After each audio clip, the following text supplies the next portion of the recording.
बातमी पुण्याची आहे। पुण्यामध्ये अभाविपनं एम्स इन्स्टिट्यूटमध्ये झालेल्या भ्रष्टाचाराविरोधात आंदोलन केलेलं आहे। कात्रज कोंढवा रोडवर असलेल्या एम्स इन्स्टिट्यूटमधील भ्रष्टाचाराचा निषेध यावेळी करण्यात आला।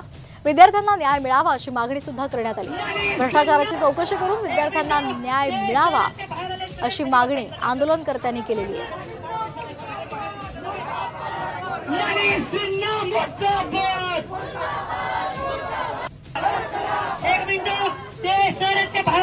खाली बसायचं